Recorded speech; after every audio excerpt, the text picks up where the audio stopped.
New Glarus is named after Glarus, Switzerland. Glarus is one of the cantons. In Glarus, Switzerland, 1843, hilly area, small little towns all over the place. When I've been back in Switzerland with people and they look at the beauty of the area, their first comment is, why would anyone leave here? You never leave your home unless things are bad. Most people in the Canton Glarus worked in the textile mills or had jobs relating to the textile industry. When the Industrial Revolution came along, many of them lost their jobs. The people came home, moved back on the farm with mom and dad. Here you have a farm with maybe 10, 15, 20 acres max, 4 cows, 20 chickens, and now 6 kids.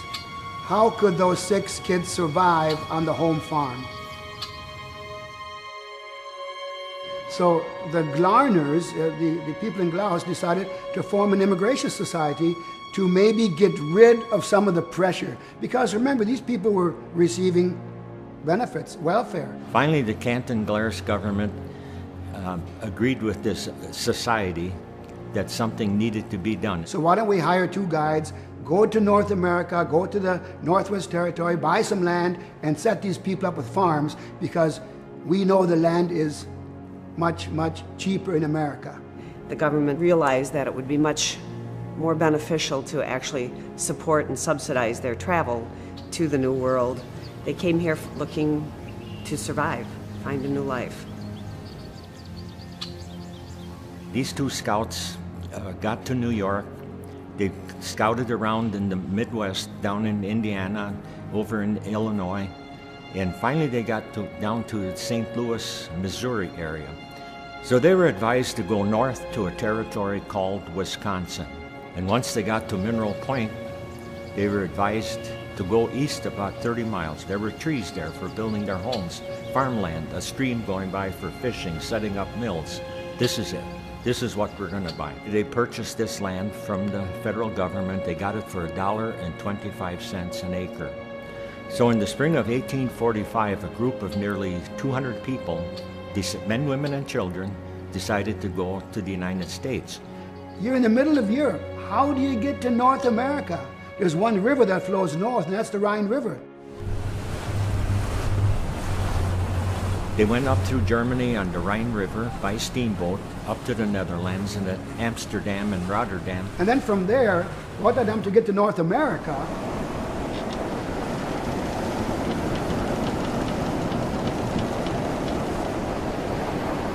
These folks were on the ocean for 47 days. They landed in Baltimore, Maryland.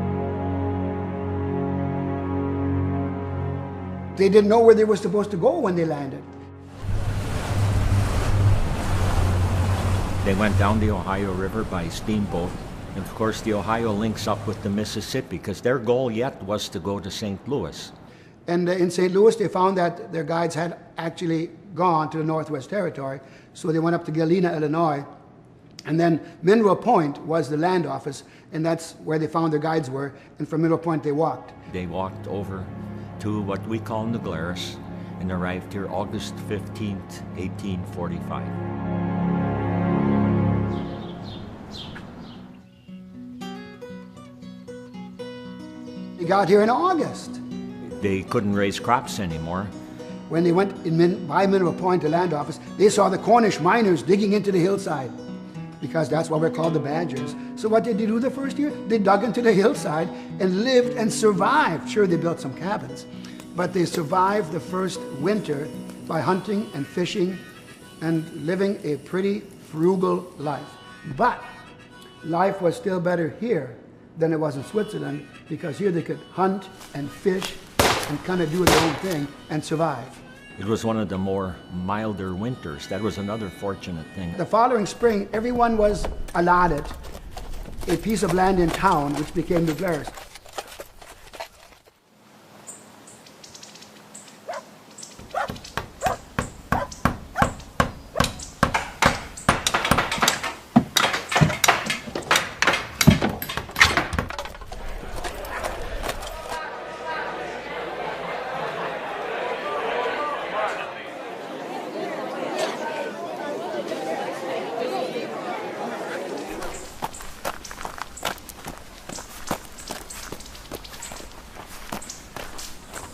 crops started failing because of an insect called the cinch bug. Also, the prices went down. And they started milking cows.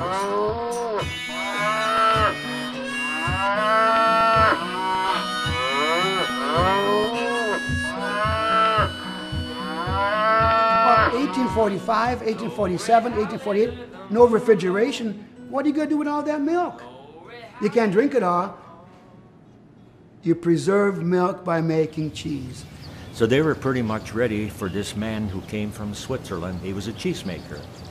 And he talked several farmers into start building their dairy herds. And he said they would bring him the milk. He would build the cheese factories and make the cheese.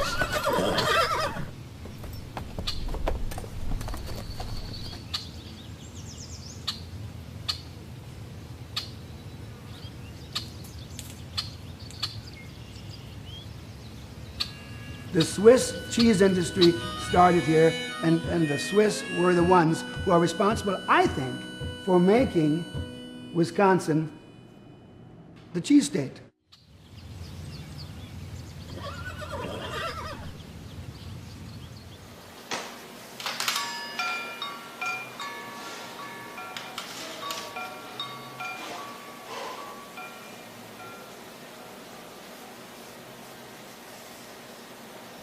We need some of those. All right. How many would you like? 5.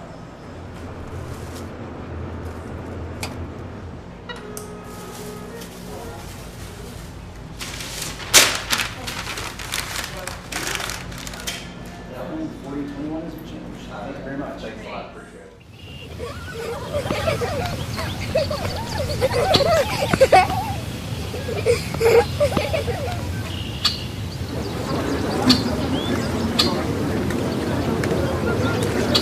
People gradually realized that while they couldn't be living in Switzerland, they wanted to keep some of that heritage strong here. So the Swiss language continued. Of course, they were all Swiss people living here together. That was their first language.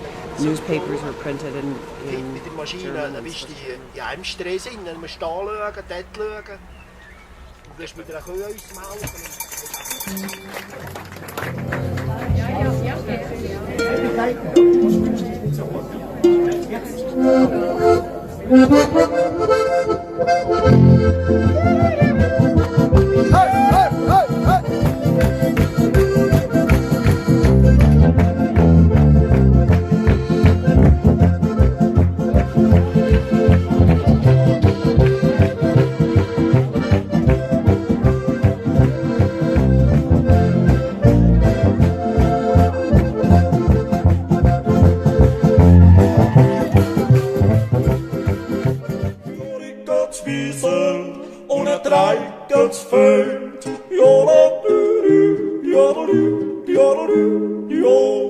Und ein Herzig lieb's dir dann, ist mir alles auf der Welt. Jola du du, jola du du, hola du du du, hola du du.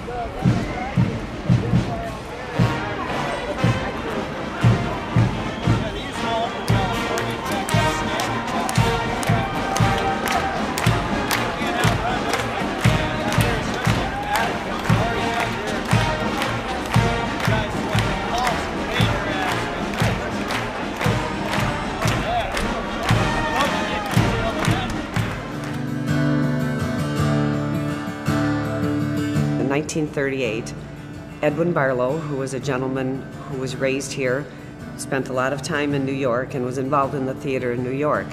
And he came back and he thought, this is the perfect place to produce the Wilhelm Tell pageant. Schiller had written the story based on Swiss folk hero Wilhelm Tell. And he gathered support with folks in New Glarus and said, we're going to put on this pageant. So one of the women's church groups started sewing costumes, and it was done in a glen just on the outside of town, and they put on the Wilhelm Tell pageant in German. Thousands of people showed up, and this then became an ongoing event, and it was done every Labor Day weekend since 1938. Eventually English was added, and each year a few different changes, improvements, things are added to the play, but it continued to celebrate the story of how Switzerland was founded.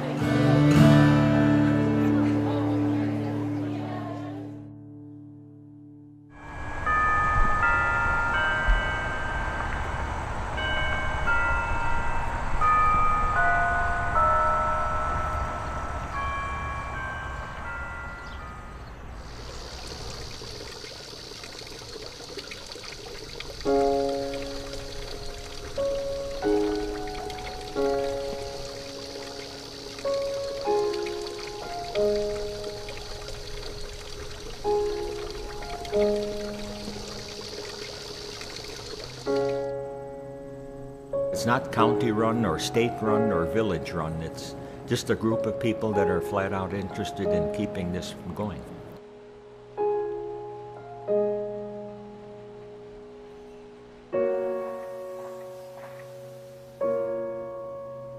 Almost everything is donated, or geschenkt is how you'd say it in German or in the Swiss dialect.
Where the railroad came to town, the community generally thrived.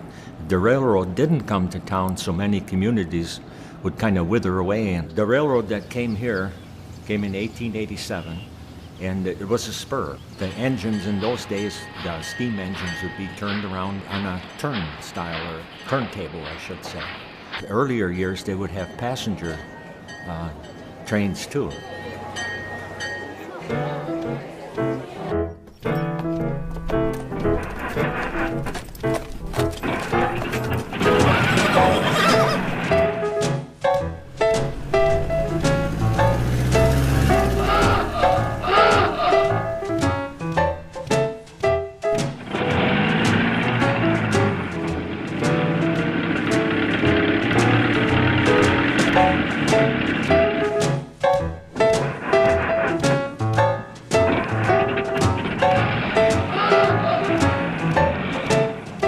In 1910, Pet Milk came to town.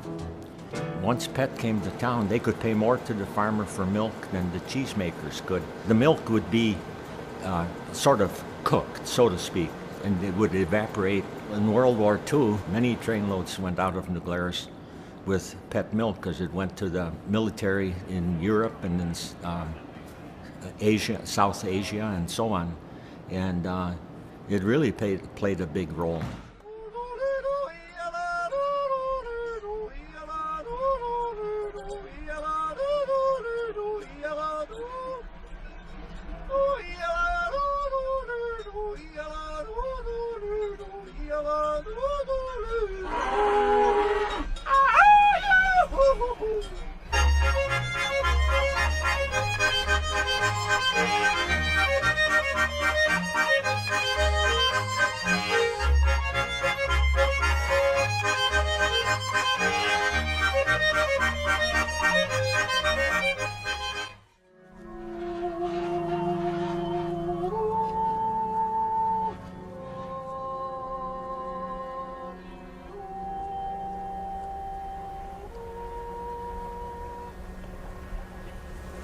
Früher, um auf Hand gemauchen hat man noch das Zwei miteinander oder einzeln gehen, dann innen noch Hützen und Jolen.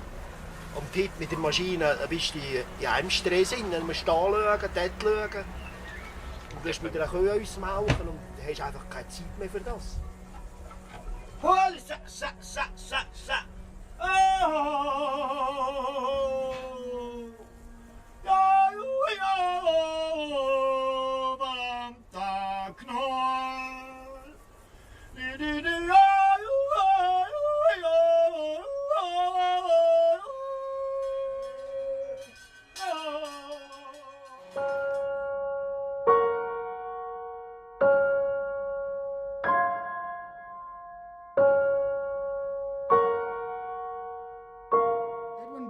Was the man who built the Chalet of the Golden Fleece in 1937. And Mr. Barlow was actually the son of Magdalena Strife.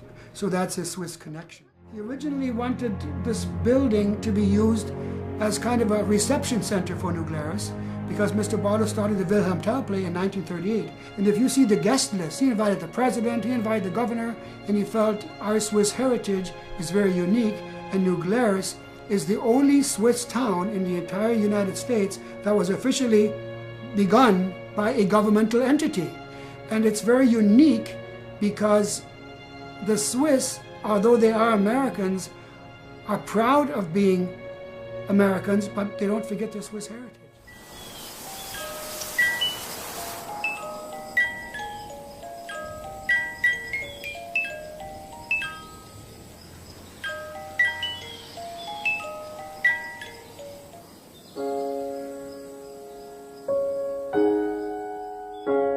There's a German word called Heimat, and technically it's home. But it's not where you live, it's not a building, it's where your heart is. And for me, New Glarus is my Heimat. This village holds that essence of my soul and the families of so many of us whose ancestors came here first. It's extremely important to me that pieces that were important to your grandmother, your great-grandmother, great-grandfather, your ancestor, not be lost, and I call it the sands of time, just disappear. And so I stress to people, these items, whether you're Swiss, German, Norwegian, Japanese, they don't belong thrown away at the garage sale or in the thrift stores. Part of my passion begins with my great-grandmother. And I look at this picture and I think of the one, I'll cry, the one more day story. I'd love to see my dad, but if I could sit and talk with her and say, what was it like? She got off the train, Bert wasn't there, she didn't speak the Glarner language, she spoke a different language. What was it like for a 16-year-old to stand there and not know anything? What was it like? Were you afraid? You had to be afraid. But yet, because of this one family, you know, I'm here. I would love to have that time when I was a little kid and actually care, other than they were just there. And, you know, Grandpa could yodel and do gymnastics and do anything, but never talked to Grandpa about anything other than, you know, what kids talk to their grandparents about, which is little or nothing. And so when people come here, I get it. Because my journey's easier because we have more people alive who still know the family history, but I know what they're looking for. I know that Heimat feeling in the heart, that this is something that will enrich their life, that you get to be a certain age, and sometimes I joke you have to be closer to being an antique before you really care about the past, but you're missing a big part, a little part, but you're missing that story. But until you travel, until you go, you don't know what precious life you left behind. So you have to go. And I don't care if you go 20 miles or if you go 17 hours by car. You have to go in order to come back and appreciate what you have.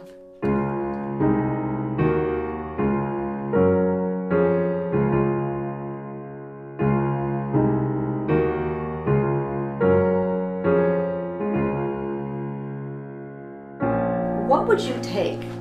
Everything everything in your home and you have to pare it down, you're never going to go back. This is just so important. And what would you put in there? The why is important because it's who you are. Once our elders are gone, that why disappears.